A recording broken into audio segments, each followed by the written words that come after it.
It's pretty safe to say most people know a little bit about Roman history. I'm guessing most of us can even name an emperor or two. The problem is that's all most of us are familiar with, Rome's imperial period. Very few have knowledge of Rome as a republic. Today we're going to remedy this by giving the Roman Republic its place in the sun. To begin, when Lucius Junius Brutus led the Romans in the 509 BCE revolt against the very oppressive Etruscan monarchs, the Romans were finally free from rule by a king or an emperor. Tradition tells us that Brutus, who perhaps could be compared to our American revolutionaries, so hated the Etruscan kings he had the people of Rome swear to never again allow any man to rule as king of Rome. With this at the forefront of their decision-making, Brutus and the Romans established a republic, a system of government in which citizens choose representatives to govern on their behalf. Now that we have a bit about the republic's origin under our belt, let's take a look at three things that made its rise not only possible, but extremely successful. They are its location, its military strategy, and its well-formed political structure. Starting with location, central Italy was ideal for the Republic's rise. With the Alps as a natural protective wall to the north, and surrounded by seas in all other directions, the area lent itself to natural defense. Controlling almost all of the Italian peninsula by around 290 BCE, the protected landmass became home base for the Republic's expanding conquests. It also allowed the Republic, after some intense skirmishes with the Carthaginians of North Africa, to dominate the Mediterranean Sea. This brought trade and wealth to its lands. Before Rome became an empire in 27 BCE, the Republic included places like the Iberian Peninsula, North Africa, Greece, and even modern-day France. With this list of conquered lands, we hit reason number 2 for the Republic's rise and success, its military strategy. Although the Roman military was definitely a force to be reckoned with, it was not just brute force that caused its rise to power. It was its strategy of appeasement, or in other words, the Republic's ability to keep its conquered lands happy. Unlike many invading forces, when the Republic conquered a land, it respected and upheld the traditions and cultures of the conquered people. In doing this, they saw fewer costly revolts and less strain on their military. With this strategy of appeasement, the conquering Republic also brought a better quality of life.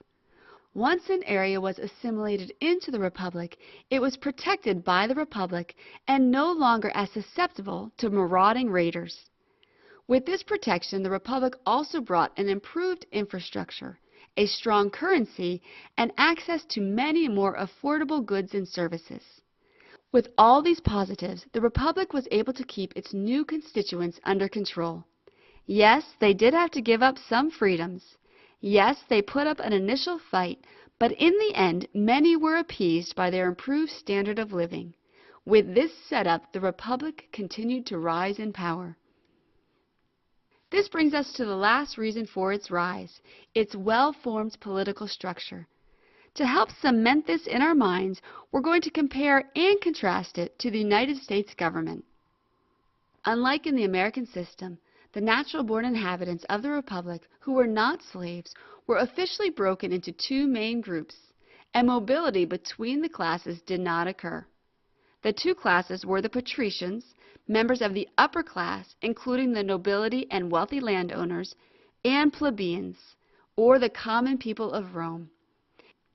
If a man was a patrician, he could hold the highest position in government, known as consul.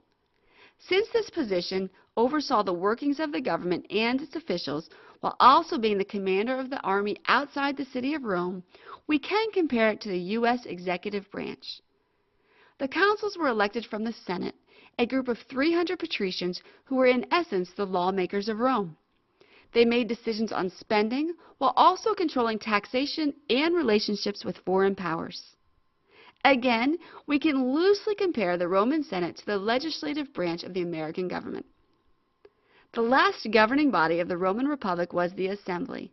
The assembly allowed plebeians, or common citizens, into its membership.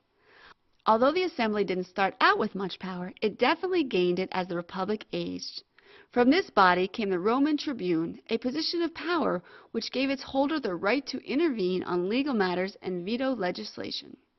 For this reason, we'll link them to the American judicial branch. Like any form of government, the political structure of the Roman Republic had its ups and downs. But what made it so strong was the fact that it did not rise and fall with one man. For instance, when a king died, all chaos could ensue. However, when a consul, senator, or tribune died, the republic could withstand such loss. In other words, it was much like how the American system is supposed to work. It is the position, not the person, who held true power. Upon freeing themselves from the conquering Etruscans of the north, the Romans formed a republic, or a system of government in which citizens choose representatives to govern on their behalf. Founded by Lucius Junius Brutus and his fellow Romans, the republic rose to the heights of power, expanding its territory to encompass all of the Italian peninsula and places like the Iberian Peninsula, North Africa, Greece, and even modern-day France. Although the brute force of the republic was formidable, there are three other reasons which led to its rise. First, the republic was protected by the Alps to the north and the seas in all other directions. These natural boundaries made it easy to defend. Second, the republic had excellent military strategy. Upon conquering a land, they would respect the cultures and traditions of the land. Add to this the improved standard of living they brought with them, and you can see why the republic was very good at appeasing its newly conquered constituents. Last, the republic had a well-formed political structure. Although this system was rife with social inequality, it placed power into the many hands of those elected by the people, instead of into the hands of one single mortal man.